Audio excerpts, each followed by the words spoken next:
మన ప్రభు అయిన యేసుక్రీస్తు నామములో ఈ సాయంకాల వేళ ఆన్లైన్ బైబిల్ స్టడీ మిమ్మల్ని ప్రేమపూర్వకంగా ఆహ్వానిస్తున్నానండి. ప్రార్థన చేసుకుని ఈ యొక్క ఆన్లైన్ బైబిల్ స్టడీ ప్రారంభించుకుందాం. ప్రార్థన చేద్దాం.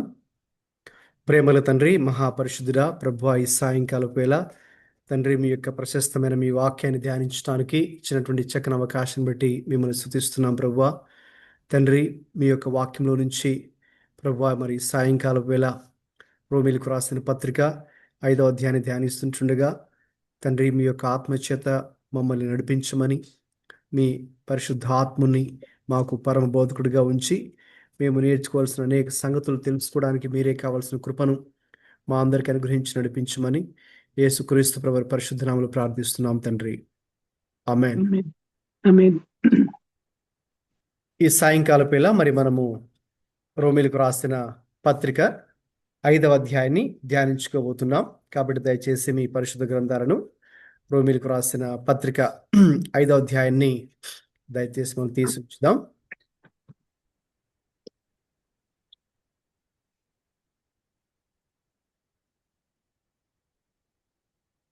రైట్.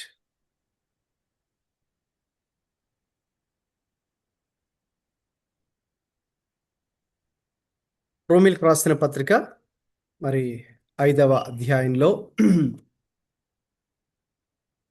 మనం ఈరోజు అధ్యయనం చేసుకోబోయే అంశం ఏంటి అంటే finding hope in difficult times.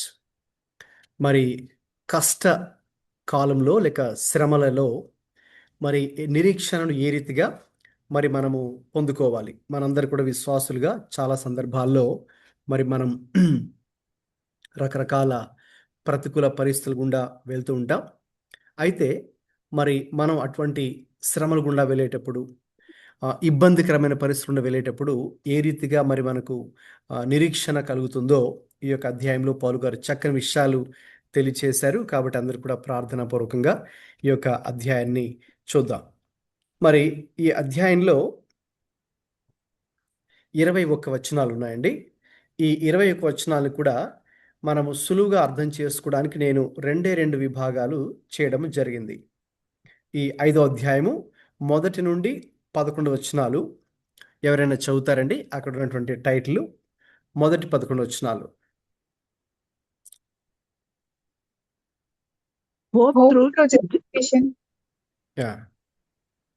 Hope through justification and reconciliation. Okay. Hope through justification and reconciliation. మరి ప్రభువు మరి మనల్ని నీతిమంతులుగా మార్చుట ద్వారా, అలాగే తనతో ఆయన సమాధాన పరుచుకున్నట ద్వారా ఏ రీతిగా మనం నిరీక్షణ పొందుకుంటున్నామో ఆ విషయాన్ని మొదటి 11 వచనాలు చూడబోతున్నాం. అలాగే ఇక 12 నుండి 21 వచనాల్లో మనం చూసే అంశం ఏంటంటే hope through Christ victory over sin. ప్రభువు మరి పాపముపై ఏ రీతిగా ఆయన గొప్ప విజయాన్ని పొందుకున్నారో మరి దాని గురించి మనకు 12 నుంచి 21 వచనాల్లో వ్రాయబడింది. కాబట్టి ఓవరాల్గా మనం చూస్తే కనుక మరి శ్రమల మధ్యలో ఏ రీతిగా మరి మనము గొప్ప నిరీక్షణ పొందుకొని విశ్వాసులుగా ముందుకు వెళ్ళాలో ఈ అధ్యాయంలో పౌలు గారు మంచి విషయాలు మాట్లాడుతున్నారు. దాన్ని దృష్టిలో ఉంచుకొని మరి మనం ఒక్కొక్క విషయాన్ని గమనిద్దాం. మొట్టమొదటిగా ఎవరైనా మొదటి వచనాన్ని చదువు దయచేసి త్వరగా. కాబట్టి విశ్వాసం మూలంగా మనము నీతిమంతులముగా తీర్చబడి మన ప్రభు అయిన యేసుక్రీస్తు ద్వారా దేవునితో సమాధానం కలిగి ఉండము. గమనించండి, ఇక్కడ పౌలు గారు is talking about peace with God. వాస్తవంగా అక్కడ మీరు టైటిల్ చూస్తున్నారు కదండి, hope through justification and reconciliation. Okay. So justification అన్నప్పుడు దేవుడు మనలను నీతిమంతులుగా తీర్చాడు. నేను ఇంతకుముందు మీకు 4వ అధ్యాయంలోను అలాగే 3వ అధ్యాయంలో కూడా మరి మనము ఆ జస్టిఫికేషన్ అనే విషయాన్ని చూసాం, అనే పదాన్ని చూసాం. అంటే ప్రభువే మనలను ఆయన నీతిమంతులుగా మార్చాడు. ఓకే. ఆ నీతిమంతులుగా మార్చుటనే జస్టిఫికేషన్. ఇన్ఫ్యాక్ట్ చెప్పాలంటే అది ఒక లీగల్ టర్మినాలజీ. అంటే కోర్టులో గనక జడ్జి గారు ఒక వ్యక్తి గురించి అనేక సార్లు వాదోపవాదన విన్న తర్వాత ఇంకా ఆ వ్యక్తిలో ఏమీ గనక దోషము తప్పు లేకపోతే ఇక నేను ఆ వ్యక్తిలో ఏ దోషము లేదు, మరి ఆ వ్యక్తి నిర్దోష నేను డిక్లేర్ చేస్తున్నాను, హీఈస్ నాట్ ఫౌండ్ గిల్టీ అనే ఒక తీర్పుని, జడ్జిమెంట్ ఒక రోజు ఎలాగైతే ఆయన ఇస్తారో, అలాగా ప్రభు మనల్ని కూడా యేసయ్య మన కొరకే సిలువలో చేసినటువంటి త్యాగాన్ని బట్టి ఆయన మనలను నీతిమంతులుగా చేశాడు. He declared us as righteous.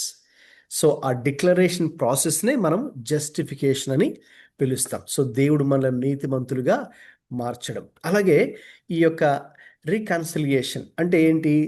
దేవుడే మనలను, అంటే క్రీస్తు మనలను దేవునితో సమాధానపరిచాడు. అంటే ఒక విధంగా రికన్సిలేషన్ అంటే ఏంటి అంటే, ఇద్దరు వ్యక్తులు గనక వారు గొడవాడుకొని మాట్లాడుకోకుండా ఉన్నారనుకోండి, ఇంకొక మూడో వ్యక్తి వెళ్ళి ఇద్దరితో మాట్లాడి ఇక వారిద్దరికి ఒక మంచి స్నేహాన్ని గనక ఏర్పాటు చేసినట్లయితే, సో దాన్ని మరి మనం రికన్సిలేషన్ పిలుస్తాం. సో కాబట్టి ఇక్కడ మనకు ఇప్పుడు హోప్ ఎలా ఉంది, లేక ఎవరిలో ఉంది అని కనుక ఆలోచిస్తే, it is through God's justification and reconciliation. So ఆ దృష్టిలో ఉంచుకోండి. మరి మనం మొదటి వచనం చదువుకున్నాం కదండి. కాబట్టి విశ్వాస మూలమున మనము నీతిమంతులముగా తీర్చబడి మన ప్రభు అయిన యేసుక్రీస్తు ద్వారా దేవునితో సమాధానం కలిగి ఉందము. సో ఇక్కడ మనం చూస్తున్న అంశం ఏంటి? మొదటి వచనంలో అంటే peace with God, and this is the foundation of hope. నీవు నేను మరి శ్రమల యందు, మరి కష్ట సమయంలో ఎందు కానీ, మనం ఇరుకులు ఇబ్బందులు కూడా వెళుతున్నప్పుడు కానీ, ప్రతికూల పరిస్థితులు ఎదుర్కొంటున్నప్పుడు మనకు ఆ నిరీక్షణ ఎవరిలో ఉంది అంటే, the fact that you have piece with God. You have piece with God. ఇప్పుడు చూడండి, దేర్ ఫోర్, కాబట్టి అని ఈ మొదటి వచనంలో ఉంది కదండి. So Paul begins with the word therefore, connecting this chapter to earlier teaching about justification by faith. మీరు కనుక మరి 4వ వచనాన్ని చదివినట్లయితే, మరి 4వ అధ్యాయంలో కూడా మనం చూసాం ఏ రీతిగా మరి అక్కడ పౌలు గారు అబ్రహామును ఒక మాదిరిగా తీసుకొని, అబ్రహాము దేవుని విశ్వాసం ఉంచెను, అది అతనికి నీతిగా ఆయన ఎంచెను అని చూస్తున్నాం. అంటే ఏ రీతిగా అబ్రహాము దేవుని విశ్వాసం ఉంచుట ద్వారా నీతిమంతుడిగా చేయబడ్డారు. సో కాబట్టి అదే అంశము మనకు ఈ యొక్క 5వ అధ్యాయంలో కూడా కొనసాగుతుంది. కాబట్టి అని మొదటి వచనంలో మొదటి వర్డ్, ఫస్ట్ వర్డ్ ఉందంటే దాని అర్థం ఏంటంటే, ఇంతకు ముందు చెప్పినటువంటి విషయాలు, ఆ ప్రీవియస్ చాప్టర్ ముందు అధ్యాయంలో చెప్పినటువంటి విషయానికి ఇది ఒక కనెక్టింగ్ పాయింట్ అనేది మనకు స్పష్టంగా అర్థం అవ్వాలి. మరి ఈ జస్టిఫికేషన్ అంటే అర్థం ఏంటి? నీతిమంతులుగా చేయటం అర్థం ఏంటి అంటే, డిక్లేర్డ్ రైచియస్ బై గాడ్. ఇప్పుడు చూడండి, మనం ఎవరి ద్వారా నీతిమంతులుగా చేయబడుతున్నాము? క్రీస్తు ద్వారా, దేవుని ద్వారా మనం నీతిమంతులుగా చేయబడుతున్నాం. అంటే దాని అర్థం ఏంటి? ఫర్గివన్ అంటే మరి మనం క్షమించబడుతూ ఉన్నాం. అంత మాత్రమే కాదు, యాక్సెప్టెడ్ త్రూ క్రైస్ట్, క్రీస్తు ద్వారా మరి దేవుడు మనలను అంగీకరిస్తూ ఉన్నాడు అని అర్థం. సో కాబట్టి ఈ సమాధానం, దేవుని చేత సమాధానపరచబడుట, లేక దేవుడు మనల్ని నీతిమంతులుగా చేయుట అనే ఒక మాటలో చాలా లోతైన అర్థం ఉంది. అంటే దేవునితో మనం ఒక సరైనటువంటి సంబంధంలోకి మనం వెళ్తున్నామని అర్థం. Okay, you are getting into right relationship with God. Right relationship with God అనేది ఇక్కడ మరి మనకు స్పష్టంగా అర్థమవుతుంది. అంత మాత్రమే కాదు, ఇప్పుడు చూడండి, ఒక విధంగా చెప్పాలంటే, మరి దేవునితో సరైన సహవాసంలోకి వెళ్ళడానికంటే ముందుగా అసలు మనం ఎలా ఉన్నాము? ఓకే, మరి నీవు నేను రక్షణ పొందక మునుపు ఎలా ఉన్నాము అని కనుక ఆలోచిస్తే, మరి మనందరికీ తెలుసు, పాపము చేయుట ద్వారా సమస్త మానవాళి కూడా దేవుని నుంచి దూరము చేయబడ్డారు. అయితే గొప్ప విషయం ఏంటంటే, క్రీస్తు ద్వారా ఏం జరిగింది? ఆ యొక్క శత్రుత్వం, దేవునికి మరి ప్రజలకు మధ్య ఉన్నటువంటి ఆ యొక్క శత్రుత్వము మరి క్రీస్తు తొలగించి వేశాడు. అంటే ఒక విధంగా చెప్పాలంటే, మరి మనం దేవునికి శత్రులుగా ఉన్నాము అనే మాట మనం తర్వాత చదవబోతున్నాము. సో ప్రభు ఏం చేశారు? దానిని దూరం చేశారు అని మనకి ఇక్కడ మొదటి వచనంలోనే మరి ఆయనతో మరి మనము సమాధానము కలిగి ఉందము అని పౌలు చెప్తున్నారు కదండి. అక్కడే మరి మనకు అర్థమవుతుంది. అంటే ఒకప్పుడు మనకు దేవుడితో సమాధానం లేదు. ఎందువల్ల? పాపము వలన. అయితే క్రీస్తు ఆయన మన కొరకు, ఎందుకే ప్రభు అయిన యేసు క్రీస్తు ద్వారా అని చూస్తున్నారుగా మొదటి వచనంలో. That is the key. ఆయన ద్వారానే ఇప్పుడు దేవునితో మనం సమాధానాన్ని కలిగి ఉన్నాం. సో ఇక్కడ ఒక విషయం నీవు నేను తెలుసుకోవాలి. అది ఏంటంటే during difficult times believers often question, అంటే చాలా మంది విశ్వాసులు వారు కొన్ని కష్ట సమయాల గుండా వెళ్తున్నప్పుడు, కొన్ని ప్రతికూల పరిస్థితులు వెళ్తున్నప్పుడు కొన్ని ప్రశ్నలు వేస్తారు. ఏంటి అంటే, దేవుడు నాకు వ్యతిరేకంగా ఉన్నాడేమో, okay, is God against me, దేవుడు నాకు వ్యతిరేకంగా ఉన్నాడా, హ్యాస్ గాడ్ అబాండెన్ మీ, దేవుడు నన్ను విడిచిపెట్టేశాడా, దేవుడు నాకు దూరంగా ఉన్నాడా, లేక దేవుడు నన్ను పట్టించుకోవట్లేదా, నేను ఈ యొక్క ఇబ్బంది కూడా వెళ్తున్నాను కదా అని అనుకున్నప్పుడు గమనించండి, రోమా పత్రిక 5వ అధ్యాయమే దానికి జవాబు. అది ఏంటంటే, ఒకవేళ నీవు క్రీస్తు యందు ఉన్న వ్యక్తివి అయితే, క్రీస్తులో జీవించే వ్యక్తివి అయితే, లేక క్రీస్తుతో సహవాసం చేసే వ్యక్తివి అయితే, మరి నీకు దేవునితో సమాధానాన్ని నీవు కలిగి ఉండే వ్యక్తివిగా ఉన్నావు. కాబట్టి ఇది మనము దేవునిలో నిరీక్షణ కలిగి ఉండడానికి ఒక గొప్ప పునాదిగా మరి మనకు ఉన్నది. కాబట్టి ఈ రోజున మనం వేసుకోవాల్సిన ఇక్కడ ప్రశ్న ఏంటి అంటే, ఆ రిఫ్లెక్టింగ్ క్వశ్చన్ అని ఇక్కడ మీరు చూస్తున్నారు కదండి. Do I live with confidence in my relationship with God? నేను దేవునితో సరైన సహవాసం చేస్తూ ఉన్నాను అనేటటువంటి ఒక భరోసా మనకు ఉన్నదా? Okay, am I trying to earn what Christ has already secured? గమనించండి, మన సొంత శక్తి చేత ఇప్పుడు ఏమీ చేయలేము, కానీ క్రీస్తు ఇదివరకే మనకు ఆయన అన్నీ కూడా చేశాడు, అన్నీ చేసి ఆయన ముగించారు. కాబట్టి మనం ఇప్పుడు ఆ క్రీస్తు వైపు చూచుట ద్వారానే దేవునితో మరి మనము సమాధానము కలిగి ఉండగలము. అలాగే ఇప్పుడు 2వ వచనాన్ని చదవండి. 2వ వచనం. మరియు ఆయన మరియు ద్వారా మనము విశ్వాస మూలమున ఈ కృప యందు ప్రవేశము గలవారమై అందులో నిలిచి ఉండి దేవుని మహిమని గురించిన నిరీక్షణను బట్టి అతిశయపడుచున్నాము. Okay, right. ఈ యొక్క 2వ వచనంలో అక్కడ హెడ్డింగ్ మీరు చూస్తున్నారు కదండి, standing in grace during difficult times. So మనం ఏదైనా మన జీవితంలో కష్టతరమైన పరిస్థితులు గుండా మరి వెళ్ళాల్సి వచ్చినప్పుడు, అప్పుడు మరి మనము దేవుని కృపయందు నిలిచి ఉండాలి అనే విషయాన్ని ఈ 2వ వచనం ద్వారా మనకు అర్థమవుతుంది. ఆయన ద్వారా మనం విశ్వాసం వలన ఈ కృపయందు ప్రవేశం గల వారమై అందులో నిలిచి ఉండి దేవుని మహిమను గురించిన నిరీక్షణ బట్టి అతిశయిస్తూ ఉన్నాము. ఓకే, సో కాబట్టి ఇక్కడ గమనించండి,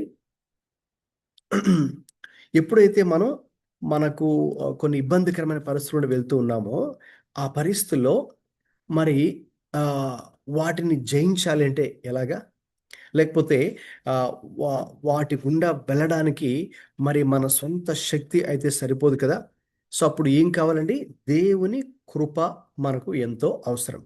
ఆ విషయానికి వస్తే ప్రతిరోజు కూడానండి, మరి మనం జీవించడానికైనా, మనం పని చేయడానికైనా, మనం చదవడానికైనా, మరి మనం ఏది చేయాలని కూడా మనకు దేవుని కృప ఎంతో మనకు అవసరం. ఈ కృపయందు ప్రవేశము గల వారమై అని చూస్తున్నారు కదండి ఈ వచనంలో. సో కాబట్టి మరి కృప అనే పదానికి మరి అర్థం ఏంటి? అన్డిజర్వ్డ్ లేక అన్మెరిటెడ్ ఫేవర్ ఆఫ్ గాడ్. మరి అర్హత యోగ్యత లేని వారికి ఆ అర్హత యోగ్యతను మరి దేవుడు చూపించే ఆ దయా దాక్షిణ్యములనే మనం కృప అని పిలుస్తాం.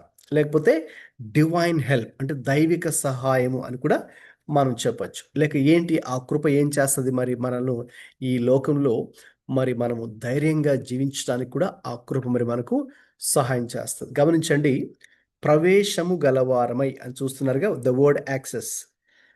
Okay, it suggest entrance in to the presence of a king. ఇప్పుడు చూడండి, సాధారణంగా మీరు ఒక రాజు దగ్గరికి వెళ్ళాలి అంటే, లేకపోతే ఒక పెద్ద అధికారి, పెద్ద నాయకుడి దగ్గరికి వెళ్ళాలంటే మరి మనం ఎప్పుడు పడితే ఎప్పుడు వెళ్ళడానికి అవకాశం లేదు కదండి.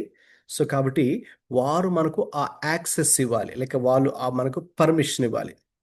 సో కాబట్టి ఇప్పుడు నీవు నేను అంటే పాపం చేసిన మనుష్యుడు దేవుని ఎదుకు నేరుగా వెళ్ళడానికైతే పర్మిషన్ ఉండదు, ఎందుకంటే మనం పాపం చేశాం కాబట్టి.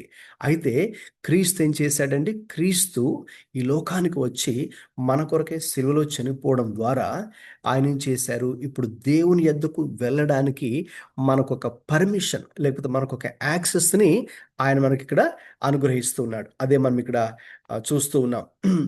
కాబట్టి ఇక్కడ తెలుసుకోవాల్సిన విషయం ఏంటంటే, ఒకవేళ మన జీవితాల్లో మరి మనం కొన్ని ప్రతికూల పరిస్థితుల్లో వెళ్ళాల్సి వస్తే, ఓకే. సాధారణంగా అటువంటి పరిస్థితులు వచ్చినప్పుడు మనకి ఎలా ఉంటదంటేనండి, కొన్ని ప్రాక్టికల్‌గా నేను ఇక్కడ మీకు చెప్తాను కొన్ని విషయాలు. సో, మరి కొన్ని డిస్టర్బింగ్ సిట్యుయేషన్స్ గుండా కానీ, కొన్ని ప్రతికూల పరిస్థితుల గుండా గూడా మనం వెళ్ళినప్పుడు, మన ఎమోషన్స్‌లో ఫ్లక్చుయేట్ అవుతూ ఉంటాం. ఓకేనండి. అలాగే మనకున్నటువంటి కాన్ఫిడెన్స్, ఆ భరోసా స్థాయి, ఆ లెవెల్ ఆఫ్ కాన్ఫిడెన్సెస్ తగ్గిపోతూ ఉంటాయి. అలాగే ఏదైనా ఒక ప్రతికూల పరిస్థితి గుండా మనం వెళ్ళినప్పుడు మనలో ఒక్కొక్కసారి భయం కూడా పెరుగుతూ ఉంటది. ఓకే. సో, ఇటువంటి సింప్టమ్స్ అంటాం కదండీ! ఏదైనా మనకొక జబ్బొచ్చినప్పుడు దానికి కొన్ని సింప్టమ్స్ ఉంటాయి. అలాగే మన యొక్క ఆత్మీయ జీవితంలో కూడా మరి మనం కొన్ని స్ట్రగుల్స్‌ని ఫేస్ చేస్తూ ఉంటే ఇటువంటి సింప్టమ్స్, ఇటువంటి లక్షణాలు మనకు కనిపిస్తూ ఉంటాయి. సో, మరి అటువంటి పరిస్థితిలో మరి మనకు అవసరమైనది ఏమిటి అంటే దేవుని కృప. సో, ఆ దేవుని కృప ఉన్నప్పుడు అప్పుడిక మనము మన యొక్క ఫీలింగ్స్ మీద, లేకపోతే మన యొక్క సిట్యుయేషన్స్ మీద, మన యొక్క పరిస్థితుల మీద, మన యొక్క థింకింగ్ మీద మరి మనము ఆధారపడము గానీ, అప్పుడు దేవుని కృప మీద మరి మనము ఆధారపడతాం. దేవుడి కృప మీద అది ఆధారపడతాం. కాబట్టి ఒకవేళ మనం అటువంటి పరిస్థితుల్లో వెళ్ళాల్సి వస్తే, ఆ పరిస్థితుల్లో మరి దేవుని కృప మీద మనము ఆధారపడడం నేర్చుకుందాం. ఆ పరిస్థితిలోనే ధైర్యంగా ప్రార్థన చేయడం కూడా మరి మనము నేర్చుకుందాం. మన యొక్క హ్యూమన్ ఎమోషన్స్ మీద కాకుండా దేవుని ప్రేమను ఆధారం చేసుకొని, దేవుని కృప మీద ఆధారపడినట్లయితే అప్పుడు దేవుడే మనకు శక్తినిస్తాడండి. దేవుడే మరి మనకు బలాన్నిస్తాడు. అందుకే ఇక్కడ ఈ 2వ వచనంలో మరి పౌలు గారు ఈ మాట చెప్పడం జరిగింది. మరి క్రీస్తు యందు మనం విశ్వాసం గల వారమై, ఈ కృప యందు ప్రవేశం గల వారమై, అందులో నిలిచి ఉండి, దేవుని మహిమను గురించి నిరీక్షణను బట్టి మరి మనము అతిశయపడుచున్నామని చెప్పడం జరిగింది. ఓకే. సో, ఇక్కడ ఇంకొక విషయం ఉంది. అంటే మనకు నిరీక్షణ ఎక్కడున్నది అనే విషయాన్ని మనకి 2వ పార్ట్, సెకండ్ పార్ట్‌లో అంటే వర్స్ 2లో బి అంటే సెకండ్ పార్ట్. సో, ఏముంది? దేవుని మహిమను గూర్చిన నిరీక్షణను బట్టి అతిశయపడుచున్నాము. ఓకే. ఇప్పుడు క్రైస్తవులుగా నిరీక్షణ మనకు ఎందులో ఉన్నది? ఈ లోకంలో అయితే మరి లేదు కదా! లేక డబ్బులోనో, ఈ లోకంలోనో, లేకపోతే మనం ఏదైతే కలిగి ఉన్నామో దాని మీద, లేక మన ఆస్తిపాస్తుల మీద, లేకపోతే మీరు దేన్నైతే కలిగి ఉన్నారో మీ యొక్క నాలెడ్జ్ గురించి అక్కడ కాదు మన యొక్క నిరీక్షణ. సో, మన యొక్క నిరీక్షణ దేని మీద ఉన్నది అని గనక చూస్తే, ఓకే, దేవుని మహిమను గూర్చిన నిరీక్షణను బట్టి అతిశయపడుచున్నాము. So, what is this hope include? Eternal life. ఓకేనండి. నిత్య జీవము. Complete redemption. దేవుడు మన కొరకే చేసినటువంటి ఆ విమోచన ఏదైతే ఉందో దాని మీద మన యొక్క నిరీక్షణ ఉంది. ఆధారపడి ఉంది. అలాగే ఫ్యూచర్ విక్టరీ. ప్రభువు రాబోయే రోజుల్లో మనకు సంపూర్ణమైనటువంటి విజయం ఏదైతే ఇవ్వబోతున్నాడో దాని మీద. ఓకే. అలాగే గాడ్స్ ప్రెజెన్స్, దేవుని యొక్క సన్నిధి మీద మన యొక్క నిరీక్షణ ఉంచాలి. కాబట్టి Paul says to believers they can rejoice now because of future certainty. ఎందుకు ఈ రోజున మనము అతిశయపడుచున్నామంటే, ఇంకా స్పష్టంగా చెప్పాలంటే ఎందుకు మనము ఆనందించగలుగుతున్నాము? Why you are able to rejoice now? It is because of the hope we have in God. దేవుని యందు మనము కలిగి ఉన్నటువంటి ఆ నిరీక్షణే మనకు ఆనందాన్ని కలుగజేస్తుంది. ఓకే. సో, కాబట్టి hope helps believers survive present sufferings because they know present pain is temporary. అందుకే గమనించిన విశ్వాసులుగా మీరు ఎటువంటి ప్రతికూల పరిస్థితుల గుండా మీరు వెళ్ళండి. అయితే ఇవన్నీ కూడా పర్మనెంట్ అయితే కాదు. అవన్నీ కూడా జస్ట్ టెంపరరీ.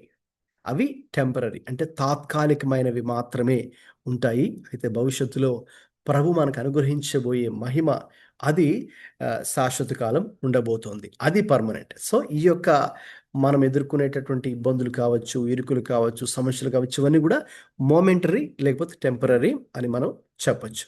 రైట్? ఓకే. 3, 4 వచనాలు చదవండి ఎవరైనా దయచేసి. Please read versus 3 and 4.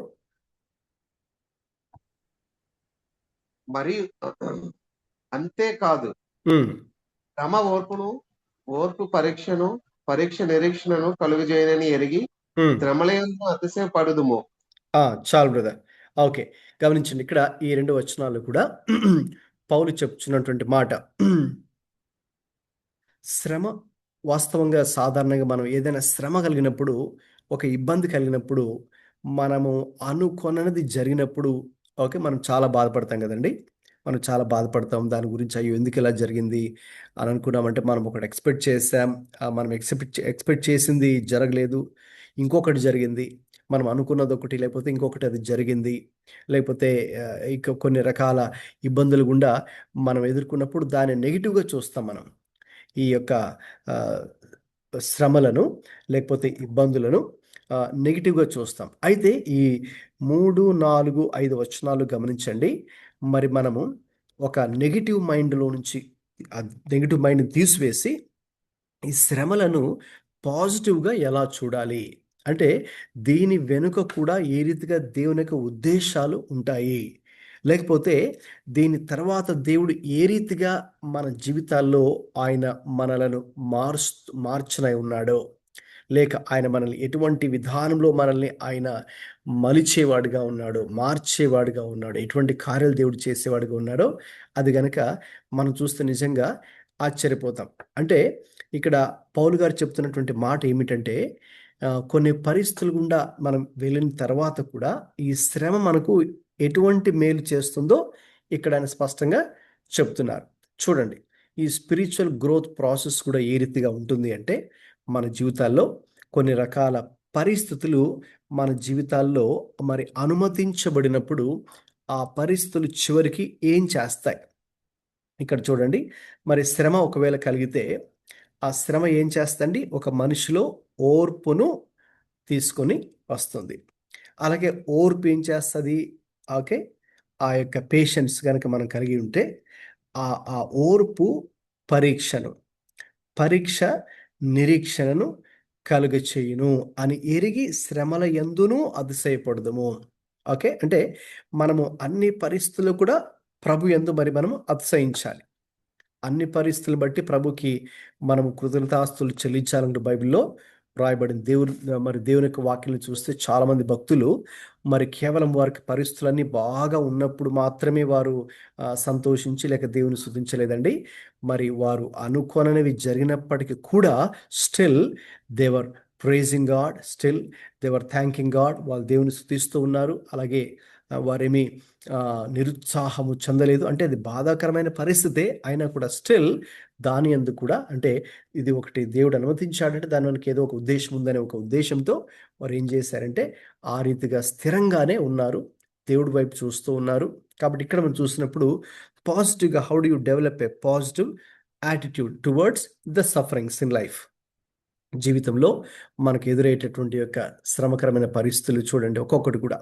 Okay, మనకు ఓర్పు, ఓకేనండి. ఓర్పు అంటే ఏంటి, ఇక్కడ ఇంగ్లీష్లో స్లైడ్ మీద చూస్తున్నారు కదండి, పర్సివరెన్స్ అంటారు ఓర్పుని. So what does that mean, endurance. Okay, అంటే ఒకదాన్ని భరించేటటువంటి శక్తి. స్టెడ్ ఫాస్ట్ ఫెయిత్ అంటే స్థిరమైనటువంటి విశ్వాసము. స్పిరిచువల్ రెసిలియన్స్ అంటే ఆత్మీయమైనటువంటి నిబద్ధత. అలాగే ఫెయిత్ మెచ్యూర్స్ త్రూ టెస్టింగ్. చూడండి, ఇప్పుడు సాధారణంగా మరి పిల్లలకు అంటే స్టూడెంట్స్కి ప్రతి లెవెల్లో కూడా మనకు తెలుసు పరీక్షలు ఉంటాయి. ఓకే, స్టార్టింగ్ ఫ్రమ్ ఎల్కేజీ నుంచి మరి మనం ఇంకా అన్ని రీసెర్చ్ లెవెల్ వరకు కూడా చూస్తే మనకి ఏముంటాయండి, టెస్ట్స్ ఉంటాయి కదండి. పరీక్షలు లేకుండా, టెస్ట్లు ఎగ్జామ్స్ లేకుండా మరి ఎడ్యుకేషన్ అనేది ఉండదు. ఓకే, ఆ వాళ్ళకి టెస్ట్ చేసినప్పుడే ఓకే టీచర్స్ అసలు ఈ స్టూడెంట్స్ నేర్చుకున్నారా లేదా అనేది వారికి తెలియదు కదా. సో కాబట్టి వాళ్ళు కూడా ఆ టెస్ట్లు రాసిన తర్వాత okay walkie they gain the knowledge understanding, ఆ మెచ్యూరిటీ అనేది ఒక సబ్జెక్ట్ గురించి ఎలాగైతే వస్తుందో అలాగే సేమ్ వే మన జీవితాల్లో కూడా ఫెయిత్ మెచ్యూర్స్ త్రూ టెస్టింగ్. సో కొన్ని పరిస్థితులను దేవుడు మన జీవితాల్లో కూడా అనుమతించుట ద్వారా, లేక మనకు మన అనుదిన జీవితంలో ఎదురయ్యేటటువంటి కొన్ని ప్రతికూల పరిస్థితులు, కొన్ని ఇబ్బందికరమైన పరిస్థితుల ద్వారా కూడా మన ఫెయిత్ కూడా మరి అది ఎలాగా అది డెవలప్ అవుతుంది లేక మెచ్యూర్ అవుతుంది దాని ద్వారా. ఓకే, సో ఇక్కడ ప్రాక్టికల్ ట్రూత్ ఏంటి అంటే, ట్రయల్స్ అంటే మనకు ఎదురయ్యే శ్రమలు విశ్వాసులకు ఏమి నేర్పిస్తాయండి, సహనాన్ని నేర్పిస్తాయి, పేషెన్స్ని నేర్పిస్తాయి. తర్వాత ఆ యొక్క సహనమే లేక ఓర్పు ఇంకా ఏం నేర్పిస్తుంది, డిపెండెన్స్ అంటే దేవుని మీద ఏ రీతిగా ఆధారపడాలో. అప్పటిదాకా మరి మనము దేవుని మీద పూర్తిగా ఆధారపడేటటువంటి ఒక అవగాహన మనకు ఉండకపోవచ్చేమో. అయితే మనకు జీవితాల్లో కొన్ని పరిస్థితులు ఏర్పడినప్పుడు అప్పుడు నిజంగా మనలో సహనం కూడా కలుగుతుంది, దేవుడి మీద ఆధారపడడం జరుగుతుంది.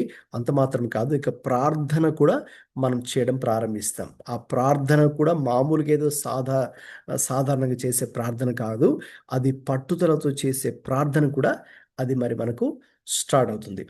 అంత మాత్రమే కాదండి, ఇంకా మనం కనుక చూస్తే ఈ వచనాలు మనం చూస్తున్నాం కదండి, మనలో ఒక క్యారెక్టర్ని, ఓకేనా, ఒక మంచి గుణాన్ని ఈ యొక్క శ్రమలే మన జీవితంలో కలుగ చేస్తాయి. ఓకే, అంటే వన్స్ అంటే you go through that process and you are done with that process. ఓకేనండి, ఒక పరిస్థితి గుండా మనం వెళ్తున్నప్పుడు వెళ్ళి ఇక ఆ ముగించిన తర్వాత, లేక ఆ అనుభవం మరి ముగించిన తర్వాత మన జీవితాల్లో ఆ సహనము అనేది మంచి గుణాన్ని మనలో అది అభివృద్ధి చేస్తుంది. ఓకే, సో కాబట్టి this character refers to what? Okay, మన యొక్క విశ్వాసమును పరీక్షించే విషయానికి సూచిస్తుంది, మనలో ఆత్మీయమైనటువంటి పరిపక్వత ఎదుగుదలను సూచిస్తుంది. ఇంకా అలాగే మన జీవితంలో మన హృదయంలో ఎటువంటి మరి ఒత్తిడులు ఎదురైనా కూడా వాటిని అవగాహన చేసుకొని సరైన రీతిలో ఓకే వాటికి స్పందించేటటువంటి ఆ యొక్క స్థితిలోకి మనం వెళ్తాం. అంటే ఓవరాల్గా ఒక మాటలో చెప్పాలంటే ఈ శ్రమలే మనకు ఒక మంచి ఓర్పును, ఆ మంచి ఓర్పుని సహనాన్ని కలిగి ఉన్నప్పుడే మన క్యారెక్టర్ కూడా, మన యొక్క ప్రవర్తన లేక గుణం కూడా అది షేప్, ఓకే, దేవుడు దాన్ని ఒక మంచి గుణాన్ని మనకు అనుగ్రహించే దేవుడే ఉన్నారు అనేది ఇక్కడ మనకు అర్థమవుతుంది. ఓకేనండి, సో కాబట్టి ఇప్పుడు అటువంటి గుణం మనకు చాలా ఇంపార్టెంట్. ఎందుకంటే ఆ గుణమే ఇక నెక్స్ట్ మనకేం చేస్తుంది? హోప్ అని మనం మాట్లాడుకుంటున్నాం కదా ఈ యొక్క అధ్యాయంలో, నిరీక్షణ గురించి పౌలు గారు చెప్తున్నారు కదా. సో కాబట్టి ఆ యొక్క Perseverance that leads to character, character leads to hope, అది ఇక్కడ మరి మనం చూస్తూ ఉన్నాం. సో ఇది మన జీవితాల్లో రిపీట్ అవుతుంది. అప్పుడు ఏం జరుగుతుందంటే ఇక మన జీవితంలో మరి మనము భయపడేవారుగా ఇక ఉండం. So fear decreases. Okay, trust depends, అంటే దేవుడి మీద మరి మనము విశ్వాసం ఉంచడము ఇక ఎక్కువ అవుతుంది. ఓకే, సో కాబట్టి దాన్ని ఆధారం చేసుకొని మనం ముందుకెళ్ళాలని ఇక్కడ పౌలు గారు చెప్తున్నారు. ఇప్పుడు 5వ వచనం చదవండి ఎవరైనా ఒకరు, వర్స్ 5. ఎందుకనగా ఈ నిరీక్షణ మనలను సిగ్గుపరచదు, మనకు అనుగ్రహింపబడిన పరిశుద్ధాత్మ ద్వారా దేవుని ప్రేమ మన హృదయములలో కుమ్మరింపబడి ఉన్నది. Okay, right. Hope does not disappoint, ఈ నిరీక్షణ మనలను సిగ్గుపరచదు. ఓకే, చాలా మంచి మాట అండి మనం చదువుకున్నటువంటి మాట. ఈ నిరీక్షణ మనలను ఏ నిరీక్షణ? మనం ఎవరి మీద నిరీక్షణ కలిగి ఉన్నామండి? దేవుని మీద నిరీక్షణ కలిగి ఉన్నాం కదా. సో కాబట్టి దేవుని మీద నీవు నేను కలిగి ఉన్న నిరీక్షణ మనలను సిగ్గుపరచదు. ఇంకా చెప్పాలంటే మనం మనుషుల మీద పెట్టుకున్న నిరీక్షణ కొన్నిసార్లు మనల్ని డిసప్పాయింట్ చేయొచ్చు. ఓకే, అయితే దేవుని మీద కనుక మన నిరీక్షణ కలిగి ఉంటే అది మనలను సిగ్గుపరచదు. That will not disappoint us. Okay, so అది మనల్ని డిసప్పాయింట్ చేయదు. ఎందుకంటే మనం దేవుని మీద నిరీక్షణ కలిగి ఉన్నాము అంటే దేవుని వాగ్దానముల మీద నిరీక్షణ కలిగి ఉన్నాం, అంటే దేవుని వాక్యం మీద మన నిరీక్షణ కలిగి ఉన్నాం. దేవుని వాక్యం మీద నిరీక్షణ కలిగి ఉన్నాము అంటే ఇక పరిశుద్ధాత్మ శక్తిని మనం ఆధారం చేసుకొని జీవిస్తున్నాము అనే అర్థం. అంత మాత్రమే కాదు, ఇక దేవుని వైపు చూస్తున్నాము అంటే ఇక దేవుని ప్రేమను ఆధారం చేసుకొని మరి మనము జీవిస్తున్నాము అని అర్థం. సో కాబట్టి ఇక ఓవరాల్గా దేవుని మీద మనం కలిగిన నిరీక్షణ అయితే అది మనల్ని సిగ్గుపరచదు, లేక నిరుత్సాహపరచదు, లేక అవమానపరచదు. ఓకేనండి, సో ఎందుకు ఇక్కడ మనం చూస్తున్నాం కదా, మనకు అనుగ్రహింపబడిన పరిశుద్ధాత్మ ద్వారా. Okay, very important. ఓకే, పరిశుద్ధాత్మ ద్వారా అన్న పదాన్ని వీలైతే మీరు అండర్లైన్ చేసుకోవచ్చు. స్లైడ్ మీద కూడా చూస్తున్నారు కదా, the role of the Holy Spirit. Okay, చాలా ప్రాముఖ్యమండి. సో ఎందుకు దేవుని మీద నీవు నేను కలిగి ఉన్న నిరీక్షణ మనల్ని సిగ్గుపరచదంటే మనకు అనుగ్రహింపబడిన పరిశుద్ధాత్మ ద్వారా దేవుని ప్రేమ మన హృదయములలో కుమ్మరింపబడి ఉన్నది. పరిశుద్ధాత్ముడు మరి ప్రతి విశ్వాసులు చేసే కార్యం చాలా గొప్పది. The role of the Holy Spirit is very big in a believer's life. మరి ఆయన మనలను లేక విశ్వాసులను ఆయన ఏం చేస్తారు? పరిశుద్ధాత్ముడు అక్కడ స్లైడ్ మీద చూస్తున్నారుగా, ఎవరైనా చదువుతారా ద హోలీ స్పిరిట్ తర్వాత ఉన్న పదాలు? The Holy Comfort Spirit believers, comforts believers, Hmm. reassures hearts, Hmm. strengthens faith, Hmm. reminds believers of God's love. Yes, పరిశుద్ధాత్ముడు చేసే పని అదండి. ఓకే, విశ్వాసులను ఆయన ఆదరిస్తాడు, అంత మాత్రమే కాదు, మరి మనకు ఒక నిశ్చయత అనుగ్రహిస్తాడు, మన విశ్వాసాన్ని బలపరచడం. ఒక్కొక్కసారి మనం విశ్వాసంలో మరి బలహీన పడిపోతూ ఉంటాం, ఓకే, ఆయా కారణాల చేత. అయితే అటువంటి పరిస్థితుల్లో పరిశుద్ధాత్ముడే మళ్ళీ మనలో ఉన్న విశ్వాసాన్ని ఆయన బలపరిచే దేవుడై ఉన్నారు. ఓకే, అది వీక్ అవ్వకుండా, మన లో ఉన్న విశ్వాసం వీక్ అవ్వకుండా స్ట్రాంగ్ అవడానికి ఓకే పరిశుద్ధాత్ముడే మరి మనకు ఆయన సహాయపడతాడు. సో కాబట్టి అందువల్ల ఇక్కడ పౌలు గారు చెప్తున్నారు, మనకు అనుగ్రహింపబడినటువంటి పరిశుద్ధాత్మ ద్వారా దేవుని ప్రేమ మన హృదయాల్లో కుమ్మరింపబడి ఉన్నది.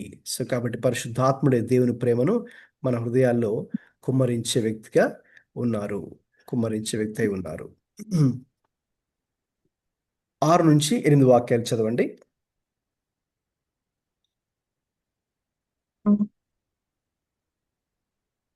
ఏలయనగా చదవండి. మనం ఇంకా బలహీనులమై ఉండగా క్రీస్తు యుక్త కాలమున భక్తిహీనుల కొరకు చనిపోయాను. ఉమ్, నీతిమంతుని కొరకు సహితము ఒకడు చనిపోవుట అరుదు. మంచివాని కొరకు ఎవడైనా ఒకవేళ తెగింపవచ్చును. అయితే దేవుడు మన ఎడల తన ప్రేమను వెల్లడింపపరచుచున్నాడు.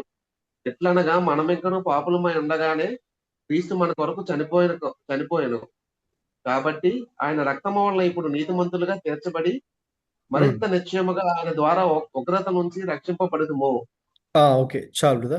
గమనించండి, ఇక్కడ 6 to 8 వర్సెస్లో మనం చూస్తున్నాం కదండి, దేవుడు మన ఎడల గొప్ప ప్రేమను ఆయన కలిగి ఉన్నాడు.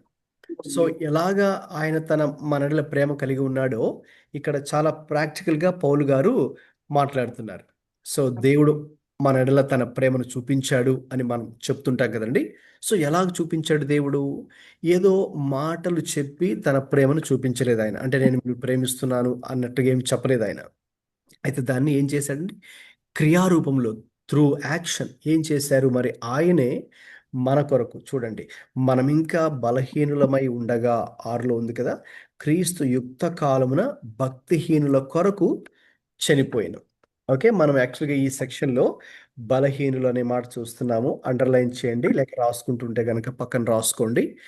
భక్తిహీనులు అనే మాట ఇందులోనే ఉంది, అది కూడా రాసుకోవచ్చు.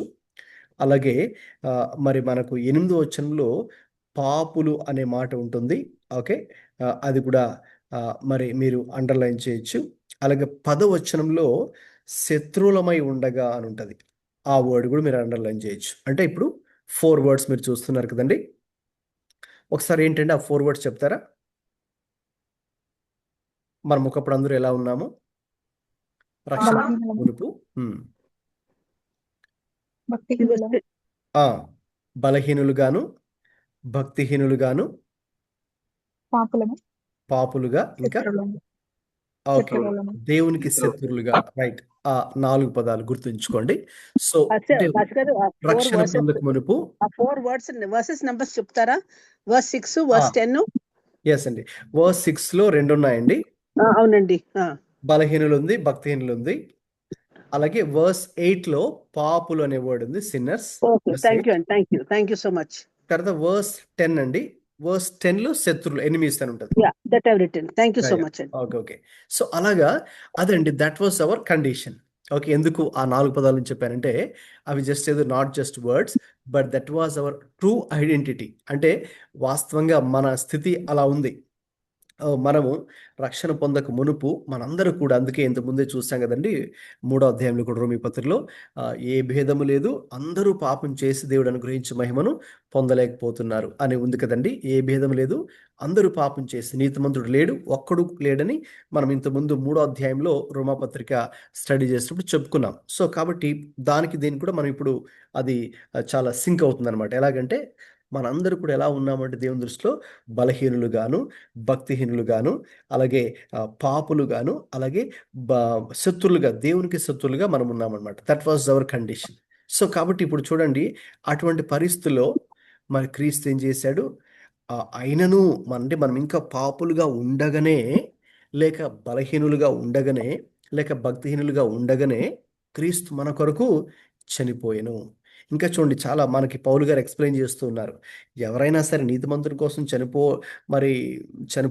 చనిపోవాలంటే అది కూడా అరుదు, చాలా రేర్. మంచివాని కోసం ఎవరైనా చనిపోవాలంటే ఒకవేళ తెగింపవచ్చును. ఎవరైనా ఇదిగోండి ఆ వ్యక్తి కోసం చనిపోవాలంటే, ఇప్పుడు చూడండి కొంతమంది చనిపోతుంటారు కూడా. ఫలాని ఒక పాలిటీషియనో లేకపోతే ఇంకెవరైనా అలా ఫేమస్ పేరు పొందిన వాళ్ళు ఉంటారనుకోండి, వాళ్ళ కోసం ఇదిగో మేము ప్రాణమైన పెడతామన్నట్టు కొంతమంది చేయొచ్చు. అంటే మంచివారి కోసం. ఓకే, అక్కడ ఉంది మంచి వాని కొరకు ఎవడైనా ఒకవేళ తెగింపవచ్చు. మ్యాక్సిమం జరగదు. అయితే ఇక్కడ ఆయన వాళ్ళు తెగించే వాళ్ళు కూడా కొంతమంది ఉన్నారు అలాగే చనిపోవడానికి. అయితే అంటే మంచివారి కొరకే కదండి, నీతిమంతుల కోసమని. కానీ చెడ్డవాళ్ళ కోసం, ఓకే, లేకపోతే పాపుల కొరకు మరి ఎవరైనా మరి వాళ్ళ కొరకు వీళ్ళు చనిపోమంటే చనిపోతారా? ఎవరు ఇష్టపడరు కదండి. చెడ్డవారి కోసం, పాపుల కోసం, బలహీనుల కోసం చనిపోమంటే నో. సో అంటే ఎవరు కూడా మరి వారి కొరకు చనిపోవడానికి లేకపోతే ముందుకు రారు. అయితే ఎవరు ముందుకు వచ్చారు? క్రీస్తు ముందుకు వచ్చాడు. సో క్రీస్తు నీ కోసం, నా కోసం, మనందరి కొరకు ఆయన ముందుకు వచ్చి, మనం ఇంకను పాపులుగా ఉండగానే, సో లేక బలహీనులుగా ఉండగానే, భక్తిహీనులుగా ఉండగానే ఆయన మన కొరకై తన ప్రాణాన్ని అర్పించారు. సో ఇక్కడ మనకు అర్థమయ్యేటటువంటి ఒక విషయం ఏంటి అంటే, చూడండి, this reveals the depth of God's mercy. ఓకేనండి, దేవుని కనికరం ఎంత లోతుల్లో ఉందో, ఎంత లోతైన విధానంలో ఉందో మనం అర్థం చేసుకోవచ్చు. అలాగే ద గ్రేట్నెస్ ఆఫ్ గ్రేస్ చూస్తున్నారు కదా స్లైడ్ మీద అండి. అంటే దేవుని కృప యొక్క గొప్పతనం, అలాగే the certainty of his love, ఆయన ప్రేమ యొక్క నిశ్చయత. ఓకే, సో కాబట్టి మనం చదువుకున్న ఈ 6 to 8 ఇంక్లూడింగ్ 10 వర్స్ కూడా మనం చూస్తే ఇది ఏది మనకు తెలియచేస్తుంది అంటే, the depth of God's mercy, the greatness of grace, the certainty of his love.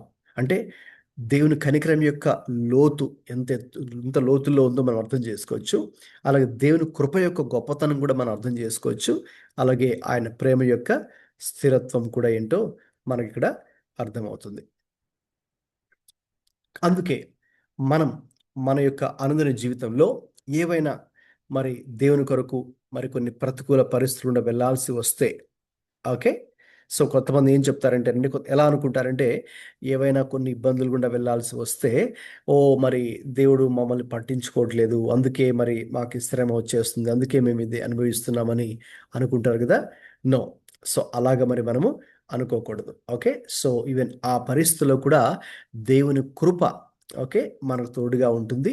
దేవుడు మనలను విడిచిపెట్టడు, ఆయన సన్నిధి మనకు తోడుగా ఉంటుంది అని మరి మనము గ్రహించాలి.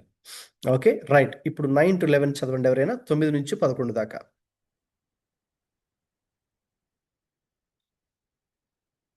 కాబట్టి ఆయన రక్తం వలన ఇప్పుడు నీతిమంతులముగా తీర్చబడి మరింత నిశ్చయముగా ఆయన ద్వారా ఉగ్రత నుండి రక్షింపబడుతుంది.